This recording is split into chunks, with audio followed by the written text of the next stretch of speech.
Hey guys, today I want to show you how I went from managing one startup to managing three, just using AI agents, all housed in the one place, which is Cursor, and how I can build this to continually improve over time based on the performance I give it, as well as the performance that it does in market.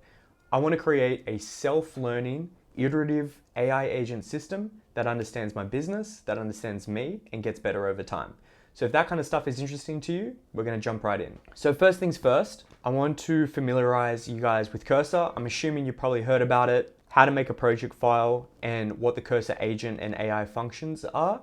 And then once we've done that, we'll jump straight into the folder infrastructure, how to set up your folders in Cursor, how to connect those folders to agents, how to connect memory using mem0 and local memory files, and then making the agents quite powerful using MCP servers.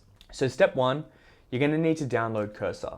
Now, if you don't know what Cursor is, it's basically a coding agent. It's a coding interface specifically to help, vibe coding, professional coding, that kind of stuff. But if you use it in unique ways, it actually has the ability to spin up agents like N8N or Mate.com and get them to do things just using natural language, or you can set up recurring polling jobs as well. The beauty of this is once you get the hang of it, it's extremely modular, so you can bolt on new ideas, you can give it new memory, you can give it new tools, new skills, and it'll just progressively get better over time. That's why I'm so excited to share this with you guys, to be honest. So first things first, we need to create a folder.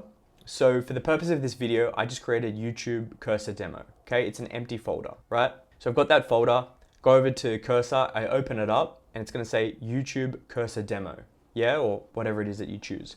Now it's got nothing in it, no files, there's nothing for it to use. On the right-hand side, this is the chat interface, right? So this is where you can talk to the Cursor agent, the plan agent, or the ask agent, right?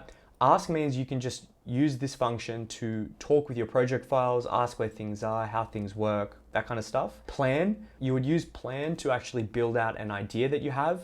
For example, if you want to build a AI agent that is trained on how you learn, based on what kind of questions that you ask, rich context about who you are, and then if you want to plan it to create some kind of educational or coaching agent, or as large as the scope is that you want to use it for. Then finally, you've got the agent function. This is the agent in Cursor that will go and do the work. So this is what's going to take the plan from the build and go and implement it and actually create files, automations, AI agents, whatever, you name it. This side here, you can use the auto function, which basically allows Cursor to choose what LLM to use based on the challenge or the context of the prompt that you give it. It'll automatically choose depending on how much brain power it needs. I generally don't use auto at the moment. If it's basic tasks like creating a folder structure, I might use auto, but I generally use either Anthropic's models like Haiku 4.5. At the time, it uses less tokens than Sonnet, and it can generally do very comparable work. If I'm doing complex things, multiple agentic systems, I might use Sonnet 4.5. For all kind of planning, I would use GPT-5. For some specific code, or I'm not getting the results that I like, I might switch to Grok or another model. It's completely up to you, and you find what works for you. That's our introduction to Cursor, the AI agent and the AI functions. Obviously, each of them has, different pricing and skills. For itself, Cursor costs about $60 a month. Well worth it, in my opinion, if you want to use, the extended agent versions. The amount of time this is going to save you is crazy. Now, next, we're going to create the folder structure, okay? So think of this as your Google Drive, right? So this is going to have all your folders with all the important information in it that agents are going to use, that you're going to save workflows in, marketing campaigns, financial data. Mind you, this is all saved locally as well. So, it's not, you don't want to upload necessarily too sensitive information, but because it's all local on your machine, you've got an element of privacy as well. So to create the folder structure for this demo, I'm just going to do a personal AI operating system. Now, this is a modular personal operations for memory, goals, opportunities, knowledge content, and agents to kind of help me execute and maybe help me understand what's going on in my own businesses or my own personal agenda, that I want to get better at certain skills or take up new opportunities that I might have missed. Now in this, I'll give it some core memory. I'll get onto that in a moment. Core identity, so maybe cognitive patterns that I have, domains and my expertise, persistent identity that gets better over time with more context that I give it. Give it my goals, opportunity pipeline, cash flow, pattern recognition. So when I give it transcripts, it can find certain patterns or behavior that I do. So I'll give you this as an example to run through so you can muck around with it yourself. But I'm basically gonna first, step one, copy paste this over to Cursor, switch it to plan mode, be like, hi, I would like to build the following folder architecture for my personal operating system. This is the demo architecture. Please create this. Now, because I've already got the architecture, I could probably just switch it to auto mode. It's not a high brain power task. And what you can do here on the right is you can see its thoughts, right? So this shouldn't take too long. It's gonna go ahead, you just click down here, run. It's gonna ask you permission to go and run what it's asked you to do. Very simple to start. And just give it a couple of minutes to just run and set this up. On the left-hand side here, it's created all these folders.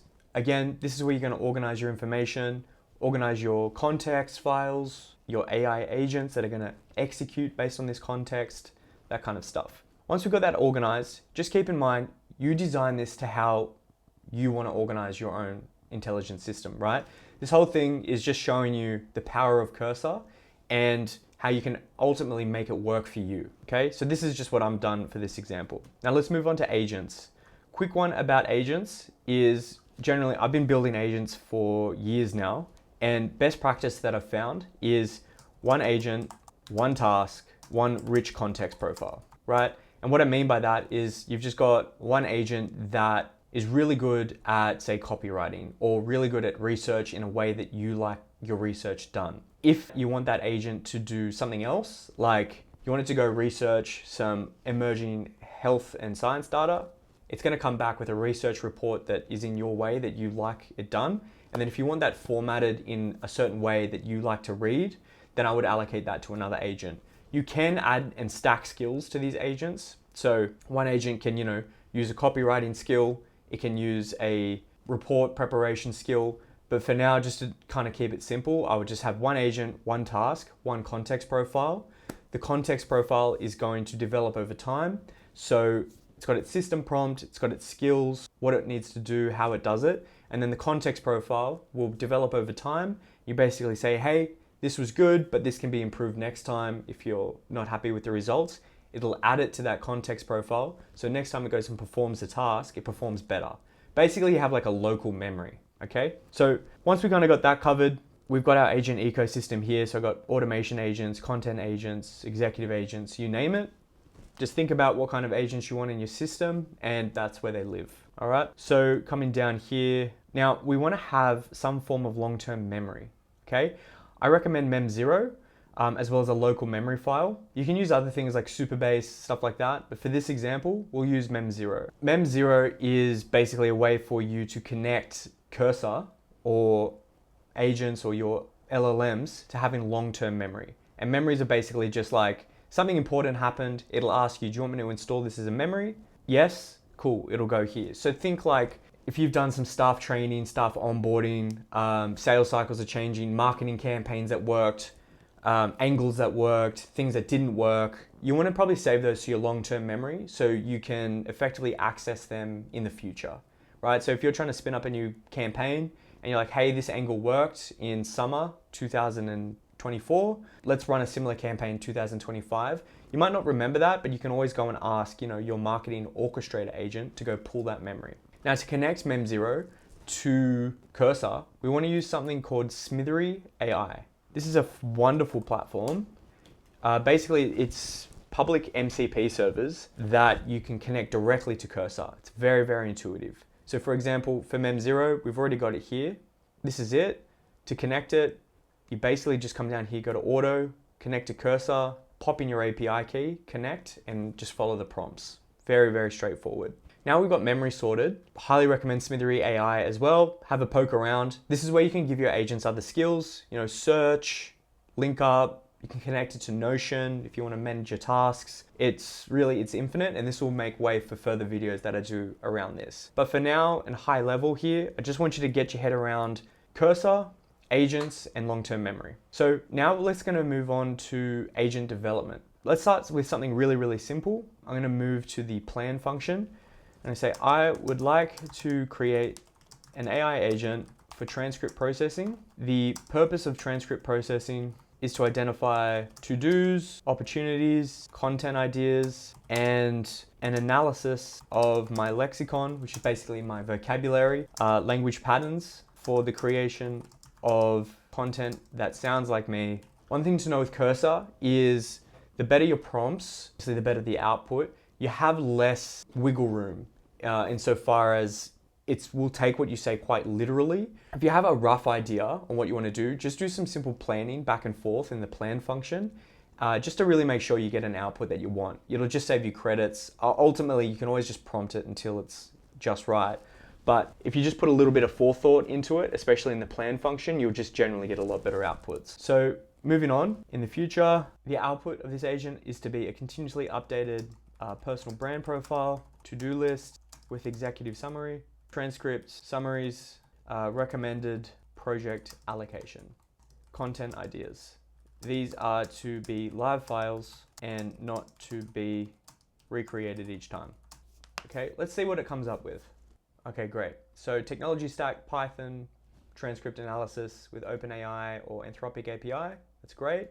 This is where it's going to store its output. So we've got identity core, to-dos, cool, task queue, transcript summaries, great, content ideas, content production, project allocation, opportunity pipeline. Great.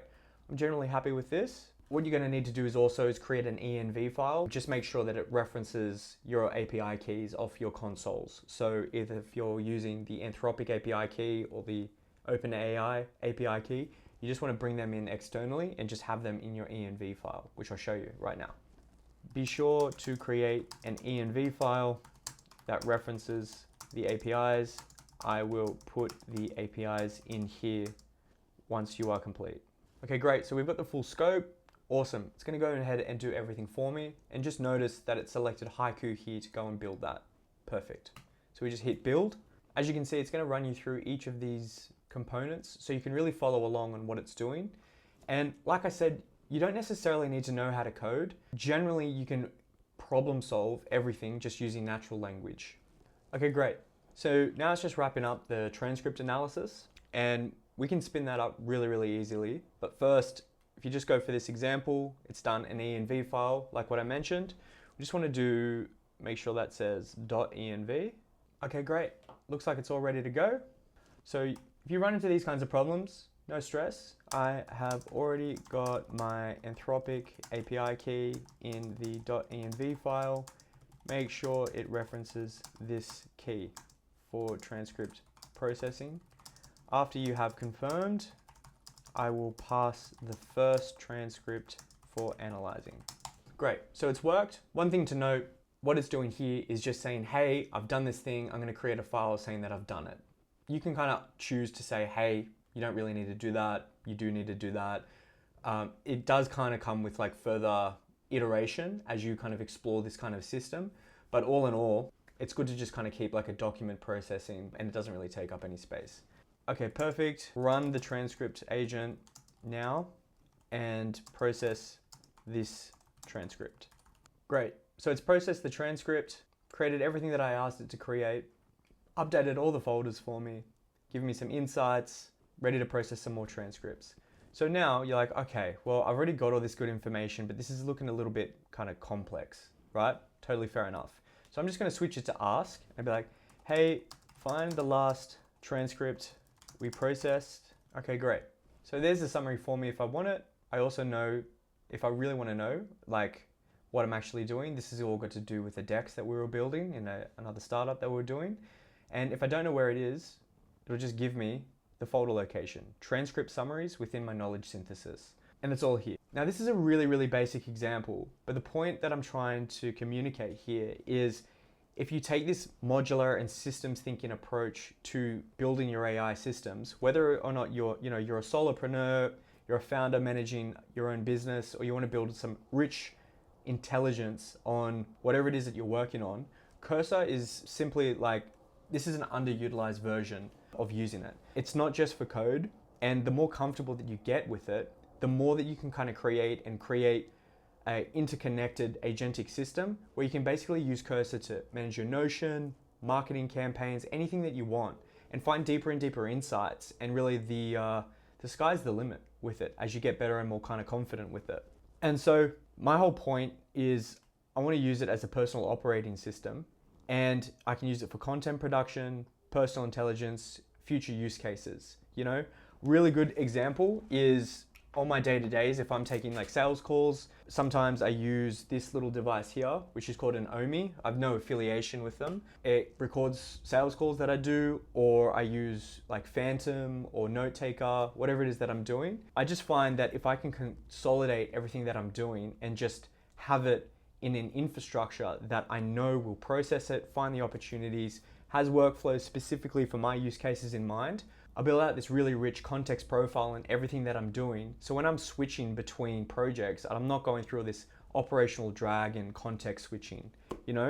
Other use cases is, if you export your content performance, from different brands that you're using, create an analysis agent, have an interview with your head marketer, work out what they look for, what dimensions they're measuring, what they can use to optimize different campaigns. And ultimately you can use this as your own data analyst and collaborative partner to find, unique and different kind of angles. These are very high level examples. The purpose of this video is to introduce you to a new way of using Cursor, and ideally I hope that serves you well in the future. First step that I would do, create some form of context capture system and work out where you want to map that context to. So, your personal identity, your vocabulary, your goals, the opportunities that you're pursuing right now. And then when you process transcripts, it's going to allocate it automatically to that context profile that are all developed independent of each other. And then when you start chatting with the agents, chatting with your local agent, you're like, hey, what was the plan for, this, or how can I look at this problem differently? It's all there and it's all organized. It's like chatting with your own Google Drive with agents that can actually go and execute the work for you. And the beauty of agents is it's infinite. You can connect N8N agents to this, make agents, anything that you want. Ideally, you want to start getting a little bit more comfortable building the agents in Cursor itself. And then, you can always have them hosted on their own server or something like that. So it's very, very useful and very, very helpful to build up over time. So if you want to go and build your own version of this system, I've got a step-by-step guide just in the description below. It'll give you that architecture design that I just gave you and some simple steps that you can just get started, start playing around with it, and really build out your own rich context profiles that will serve you long well into the future. Don't forget to subscribe. I'm going to be doing live updates on all the startups that I'm working on, right in the trenches, how I'm using AI agents to amplify a small team to get massive results, and ideally give a blueprint that you guys can follow and implement in your own businesses and your own ventures, right? Ideally, we want this technology to serve everyone, and I think this is a really, really useful way to do that. Enjoy.